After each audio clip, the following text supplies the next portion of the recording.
So as the introduction suggests, this is the brand new Tellar deck. Now, Tellars were originally considered as Constellars, which utilize loads of different levels, level 3s, level 4s, even level 5s for some rank 4, 5s and 3 plays. Then we got the Tellarknights, and Tellarknights were actually a previously winning Worlds deck. Like, that's crazy how long ago that Tellarknights won Worlds. This is when Reinforcement was back at 3. Now we've got some brand new support that all came out in the brand new Battles of Legend, and it's really kind of giving the deck another lease in life. It's giving it another boost as well. It's not going to be taking it to a meta-defining and the meta-challenging deck, but definitely something that could be looking really good in Genesis, but also something that could be really good and fun to be putting together. So, as I've mentioned previously in a lot of my videos, Tellars were like the first deck that got me back into the game, and I thought it only right that we go on with a profile from here. So we start off with 3 of the brand new Constellar Caster. Now this card is probably the ideal piece of support for the entire deck and the strategy. This is a level 4 fairy, and if it is summoned, you get to special summon a Constellar monster from the deck except itself. You can't special summon from the extra deck for the rest of the turn except light or dark monsters. You can only use each effect once per turn. A Constellar Xyz monster that has this card as material gains the following effect. That once per turn, when your opponent activates a spell card or its effect, quick effect, detach 2 material from any monster you control, and if you do, negate that effect, and if you do that, destroy it. Then the other brand new card we have is 3 of the Tellarknight Sanjian. So this card is always treated as a Constellar card, which is really important because it does mean that your Constellar caster can get it directly from the deck. So if this card is summoned, you get to add a Tellarknight or a Constellar monster from the deck to the hand. You can target one other light monster you control, increase both its level and this card by 1. This card can be treated as 2 materials for the Xyz summon of a Tellarknight Xyz monster that requires 3 or more materials. Only use each effect once per turn. Now the card you're usually going to want to search for this one is going to be your extender in your Constellar Caduceus. So if you control a Constellar monster except itself, you get to special summon it from the hand, and then during the main phase you add a Constellar spell or trap from the deck to the hand. Only use each of the previous effects once per turn, and a Constellar Xyz that has this card as material gains the following effect. That if it battles a light or dark monster, before damage calculation, you get to banish that monster. Now the card you're going to want to search off of your Carchidus is going to be your Constellar Tellarknights. On activation, you special summon a Tellar or a Constellar monster from the hand or grave. Target a Tellar or Constellar Xyz you control. Special summon a monster with a different rank. By using that Xyz monster you control as material, it is treated as an Xyz summon and you transfer the material to it. This is actually really important for you to be able to go turn 1 where you don't have a main phase 2 in order to summon out your brand new Constellar Ptolemy Pi 7. But I'll talk about that once we get onto it. I'm pretty sure that's a symbol for Pi. If it's not, I apologise. And then we play 3 of the Tellarknight Lyran. So these are the newer ones as well. So the benefit of cards like this is that they're always treated as a Constellar, even though that their name is a Tellar. So it bridges both sides. If a Tellar or Constellar is normal to your field except itself, you get to special summon this card from the hand. If this card is special summoned, you get to add a Tellarknight spell from the deck to the hand. Now, unfortunately, it has to be a Tellarknight spell. So the only Tellarknight spell that we play to search is going to be the Tellarknight Sky Bridge. Hopefully in the future we get another Tellarknight spell card that's really good, but unfortunately all the other cards we have that are insane that you do want to search are Stellar Novas, not Stellar Knights. So a lot of specific terminology. Anyway, Sky Bridge lets you target a Tellar monster you control, special summon a Tellar monster with a different name from the deck, and if you do, shuffle that targeted monster into the deck. While the monster special by this effect is facing on the field, you can't special summon except Tellarknight monsters, only activate 1 per turn. So it is very specific. You could afford to cut it if you wanted to, which isn't that big of an issue, and the other Tellarknight spells, in my opinion, are probably not worth going for. Then to back up the Lyran, we do have the Altirian. So again, this is always treated as a Constellar. If summoned, you get to target cards on the field up to the number of light and dark Xyz monsters you control, destroy them. If a Tellarknight or Constellar monster is special to your field except itself, you get to special on this card from the graveyard. You can't declare attacks for the rest of the turn except with Xyz monsters, which again is absolutely fine because the whole focus of this deck is going to be Xyz focused. And then we go with the actual Stellar Knights. So you've got the Stellar Knight Unakalai and you've got the Stellar Knight Altair. So this is probably more considered as a Tellar Knight deck, or because you've got Constellars, but they don't have the Knight. It's a really weird one, but it's probably like a Tellar deck. Anyway, Unakalai on summon lets you send a Tellar Knight card from the deck to the grave. except itself. And then Altair is if it's summoned, you get to target a Tellar Knight monster in your grave, except itself, and special summon it in defense. Monsters you control cannot attack for the rest of the turn except Tellar Knight, so always remember that clause. Moving on to the spells, we play 3 of the brand new spell card, being Stellar, Nova, Binding. Now, artwork's always amazing in these cards, but quite like Tellar Nova Alpha, because it's Tellar Nova and not Tellar Knight, you can't search these. If they were searchable, oh my days, this would be incredible. It's still a great card for the strategy in general, which is why you are going to be playing 3 of it. So you activate one of the effects, but you cannot special summon from the extra deck for the rest of the turn except XYZs. Discard a card, and if you do, special summon a Tellar or a Constellar from the deck with a different type from the monsters you control. Alternatively, you can target face-on monsters your opponent controls up to the number of Tellars and Constellars you control, negate the effects until the end of the turn. So it's a nice go second card. It's obviously going to be better as that searcher for you or that summoner for you. Locking you into XYZs is not the end of the world really either. So yeah, overall, really good card. To help us get a bit more of a push for our rank 4 plays, we are playing the Dododo package. So that's 3 Dododo Warrior and the 1 Onamakage. The idea is that some of your Tellar Knight monsters are just generic rank 4s, which is really good. More so your Constellar Cocadus. The idea behind this one is it has an effect to detach material and banish a Tellar or a Constellar from the hand or deck. And then this effect becomes that banish monster's effect. So it lets you basically replicate your caster directly from the deck, which is really, really useful. And that's where the Dododos can come into it. It can also help you add a rank 4 to your end phase as well, or like your end field, if you're trying to push that way. Then for the non-engine, we've got 3 Mulchummy Fuelos, Ash Blossom. I went with 3 Forbidden Droplet as a breaker. I've also got the 1 Call by the Grave, Reinforced with the Army. And then I play like a trap lineup, but these are like the hand trap lineup. So I've got 3 Infinite Impermanences, 3 Dominus Purges, and 2 Dominus Sparks. Now, you can choose to play these or not. If you choose not to, that starts to open up the space for even more extension plays if you wanted to, or you can start playing stuff like the Ghost Spells. You can play stuff like Draw and Lock Birds as well. Is totally an option for you. I feel that Infinite Impermanence is like that nice added benefit, because what you don't want to do is you don't want to be activating Sparks without a trap card in the graveyard. So it's kind of made me go, right, well, just playing Purge and Spark wasn't enough. I kind of feel like I need to see Infinite Impermanence. And if you do end up seeing a combination of any of these two, so like Imperm plus Purge or Imperm plus Spark, it instantly raises your interruption level as well massively. But it does end up becoming like a 2-card combo, which is something you probably don't want to be solely focusing on, but it does come up. The Forbidden Droplets can be Forbidden Crowns if you want to. I just feel that Droplets is a very, very powerful card right now. And you'll see that there's a lot of 1-card combos with the deck that I'll show you one at the end of the video, just so you can kind of have a bit of an idea of what the deck wants to try and achieve. But off the back of that, what you're trying to do is you're trying to spam your field with rank plays, whether that be rank 4s, rank 5s, or higher. And then the idea is that your opponent, you can end on a pretty disruptive end field as well, which is quite nice. So, speaking of disruptive end field, what does part of our end field look like? Well, part of our end field is going to involve some Tellars and definitely some XYZs.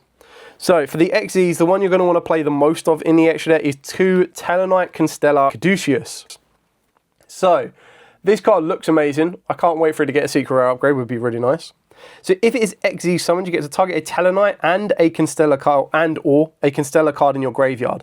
Add them to the hand. You can banish a Tellar or a Constellar monster from the hand or deck. Detach a material from this card. That effect becomes that banished monster's that effect of the banished monster's effect when this card is normal summoned. So basically, with all your Tellar Knights, when they all say when this card is summoned or when this card is normal summoned, you get to basically replicate their effects and summon out as you need to. So then we do play the 2 brand new ones. So we do play one of, as I quickly get to it, the Tellar Constellar Deltaros. So this is the brand new triple rank 4. When I say triple rank 4, it just really needs it means it needs 3 rank 4 materials or level 4 materials. Your opponent cannot target rank 5 or higher Tellars or Constellar XYZs monsters you control with card effects. Once per turn, detach a material from this card, add a Tellar Knight or a Constellar monster from the deck to the hand. Then immediately after this effect resolves, you get to normal summon a light monster. If it is sent to the graveyard except from the field, special summon a Tellar or a Constellar monster from the hand or banishment. So there are ways that this can become XYZ material, and when an XYZ material is detached, it doesn't technically leave from the field, which is why you can trigger that effect. We'll then play one of the X-Stellar Constellar Ptolemy. This one is once per turn during your main phase 2, you can also XE summon itself by using a Tellar Knight or a Constellar XEs you control, and you transfer its materials to it. Now, keeping in mind that it does say during main phase 2, but that's when you're going to be able to kind of step that up one level by being able to bypass that with the Constellar Tellar Knights. Now, what makes this card so good is that while you have 7 or more Tellar Knight monsters, and it's a shame that it's specifically Tellar Knights and it doesn't include Constellars, but this one will allow you to gain 2,700 attack and defense, and it's unaffected by your opponent's activated effects. Once per turn, quick effect, detach any number of materials from this card, then target that many monsters your opponent controls, shuffle them into the deck. Now, what you're trying to aim to do is you're trying to make sure that you have, as one of your materials, your Tellar Knight caster as this card, because then you're adding that additional effect that you can also negate a spell while also returning cards as well. And remember, the caster doesn't need you to detach materials from specifically the XEs it is as material, but any monster around, which is really nice. We've then got one of the Tellar Knight Deltaros, the brand new chibi artwork. So for those of you, again, that are new to Tellar Knights, this one requires 3 level 4 specifically. And then while this card has material, your opponent cannot activate card or effects when you normal or special a monster or monsters. And once per turn, detach material from this card, target one card on the field and destroy it. If this card is sent from the field to the grave, you get to special summon a Tellar Knight monster from the hand or deck, which is actually really quite useful because that gives you direct access to Altair. Altair can bring back Deltaros, and what you need to remember about Deltaros is it was made during a format where links didn't exist. So the fact you can just link it off and then trigger off its effects as well is really, really important, which is why you can play like SP Little Knight or IP Masquerena, which I'll talk about in a minute. Then got the one Constellar Ptolemy M7. Now, the only time that you ever really summon this is the idea is that you're going to rank it on top of your Constellar Carcadus, and then you're also going to put the X-Stellar Constellar on top of it. So the idea is that your Carcadus will probably have 1 material on it, and then you're just going to rank up so that your Constellar Ptolemy would end up having 3 materials on it. So it does also have its own effect that gives you the ability to detach material and then target a monster on the field or in either graveyard and return it to the hand. And this can be ranked up on top of any Constellar XEs you control other than itself by transferring its material. So that's how you can just rank it on top of that. For the non-Tellar monsters, we've got the one Chronomaly Vinma. Now, as we mentioned previously, there is the brand new Tellar. I'm just going to keep going back to them so you know exactly which ones I'm referring to. So the Yugioh is, this one lets you obviously manipulate the levels of 2 of your light monsters. This is just generic rank 5. And then once per turn, quick effect, target a face-up monster on the field and an XEs monster or a Chronomaly monster in your graveyard. That monster on the field gains half the attack of the monster in the graveyard until the end of the turn. Then attach that monster from your graveyard to this card as material. So it's a nice way to buff your cards and maintain 2 materials on this card.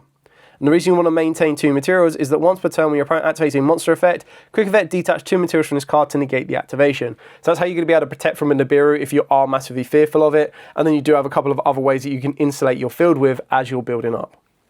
For the generic XEs, oh, actually, let's not go to generic yet. Let's just go back to the Constellar Pallades. So this is your rank 5s. This is another option you can manipulate with your Yugioh. This one has a quick effect during your player's turn, detach a material, target a card on the field, and return it to the hand. Pretty simple. And then we've got the one Exciton Knight, just a generic rank 4 that lets you clear field. Baguska, if you get absolutely interacted to death, as long as you can get 2 level 4s on the field, you can overlay into this one. Remember, if you do lock yourself into light and darks, you're not going to be able to summon this because it isn't Earth, but it is just one of those safety nets to be aware of. And then the final kind of 3 cards I've got is I've got the one Stellar Knight Constellar Diamond. You don't have to play this card, but again, during the main phase 2, you can also XE summon this card using a Tellar Knight XEs you control as material, transferring the materials across to it. While this has material, neither player can send cards from the deck to the grave, and any card that returns from the graveyard to the hand is banished instead. When an opponent's Dark Monster effect is activated, quick effect, detach material from this card and negate the activation, and if you do, destroy it. Then we've got the generic SP Little Knight. You can play IP Masquerena as well, but I kind of felt that the space was very, very tight in the extra deck, and I'm going to show you some alternative options in a second. So speaking of alternative options, just so that people are aware, the final cards that I'm going to show you are the cards that I'm currently using, but then you can also tag them out for different engines. So the current one that I am using is the Ptolemy. And the reason for this one is not to make it with the Yugioh, but you can actually just make it with 3 level 4s quite easily. And that, when it has 3 materials, you can detach 3 materials during either player's turn, and then you rank it on top into an XEs that is 1 rank higher. So you would rank your Ptolemy into Nova. Now, there is no point in ranking up on top of your Nova during your opponent's turn, because then they just get rid of the Nova and you don't really get much advantage. The other is you want to do it during your turn, go into Nova, and then you can turn your Nova into Infinity.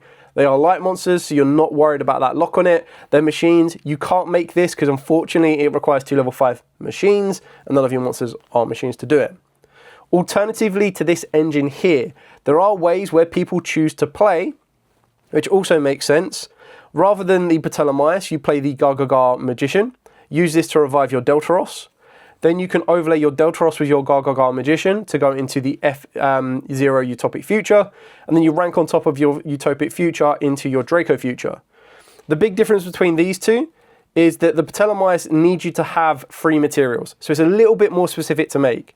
The benefit is when you are able to make that, you're getting an Omni Negate in the form of the Cyber Dragon Infinity, and in some scenarios a nice Absorb as well, which can cause just as many issues. The Utopic Draco Future gives you the negate, but also gives you a Snatch Steal as well, but it only lets you negate monsters. So that's the big difference between the two, is that when your opponent activates a monster effect, quick effect, detach material, negate the activation, and then if it's a monster is on the field, you gain control of it. So that's your other alternative. So I don't know if I want the monster negate or if I want to be going for the Cyber Dragon Infinity, and that's something that I just still need to keep testing. There is, of course, the Eclipse Twins that you can utilize as well. Being able to make a rank 4 with 2 rank 4s you control, and then when it's sent to the graveyard, you revive a rank 4, can be very, very useful. Other options that you can consider that I don't currently play is you've got your Tellar Knight Trevert. So this one, again, required 3 level 4 Tellars, but remember, the Saiyan can let you bypass that. But doing so, during your turn, the turn it's XE summoned, you can't special summon monsters except Tellar Knight monsters. And if it is XE summoned, return all cards on the field to the hand. Once turn, detach a material from this card, send a random card from your opponent's hand to the graveyard. If this card with XE's material is sent to the graveyard, target a Tellar in your graveyard and special summon it. And then you've also got a number F0 Utopic Future Zexal as another option. Now, the reason I quite like Zexal is that if I had less space on my extra deck, so if I only wanted to find 1 space and rather than playing Diamond, I wanted to play Utopic Future Zexal, you could go into this. Now, the only benefit of this one is it gains attack and defense equal to the combined ranks of all XEs you control and in your opponent's graveyard times 500. Your opponent's monsters cannot target monsters you control for attacks except this one, and your opponent cannot target other cards on the field with card effects, which includes their own. Once per turn, when your opponent activates a card or effect on the field, detach a material from this card, take control of a monster your opponent controls. For the rest of the turn, this card cannot be destroyed by a battle or card effect. Now again, the issue is this one doesn't negate, it just kind of snatch deals. But that's why I kind of haven't put it in yet. It's just some of them ones where it's like, I kind of need to be able to negate rather than steal. Of course, you can consider Giant Hand as well, but remember, Giant Hand is Earth. Zeus is another one. I don't know why I've just got a stack of XEs. It's evidently just ready to go. Zeus is another option you can consider, but it's very rare that you get yourself in a position where you can go into them. And I honestly don't think it's needed. I think you're in a better position with your Tellars that you'd be able to pick the field apart and then make more defensive XEs rather than trying to lose your entire field. So that's it for the entire main deck. Now what I'll do to kind of give you everything you need in this video is I'll give you a dedicated video combo just for this one. And then if you want to see more, I'm going to start doing my test stand combos. But my test stand combos will be a combo going for first, a second combo, and then we'll do a randomized test stand so you can kind of see how the deck starts to operate on its own. So what I'm going to do is I'm going to zoom out, I'm going to reset the field state, make it nice and tidy, and then I'll show you a very basic 1-card combo that you can do with your tellarknights now that we have the brand new support. So I'm going to be back in a second. So this is the 1-card combo. It can be very resilient depending on the situations that you find yourself in with different routes you can test out and try, and I'm going to be able to show you those during a test stand video. However, this is going to be the uninterrupted route, how best it can be, and what your end field can really look like. So you're going to start off by normally slowing down your caster. This will let you special on any Constellar directly from the deck. And the one you're going to want to go into is going to be your Sonian. And then this one on summon is going to allow you to add a Constellar from the deck to the hand. And you're going to be able to add the Caduceus. You're then going to be able to special on down the Caduceus here. Then you can use Caduceus' effect to grab you your Constellar Tellarknights. Don't worry, we're not going to use this one just yet. Then overlay your Sinian and your Caduceus. This can then go into the Deltaros.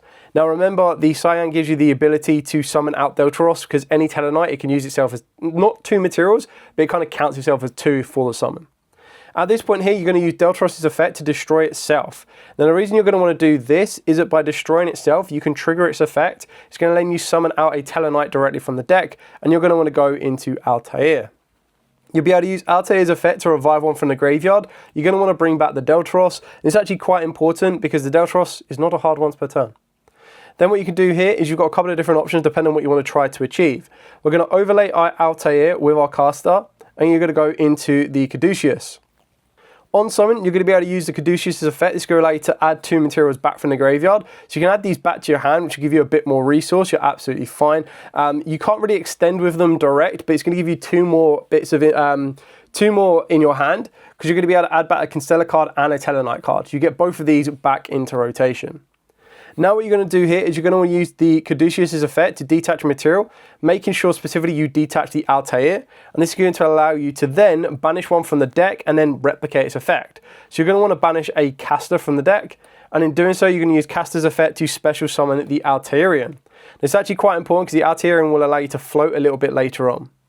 You're then going to link together your Tellar Knight Deltaros and your Altairian, and you're going to want to go into an SP Little Knight.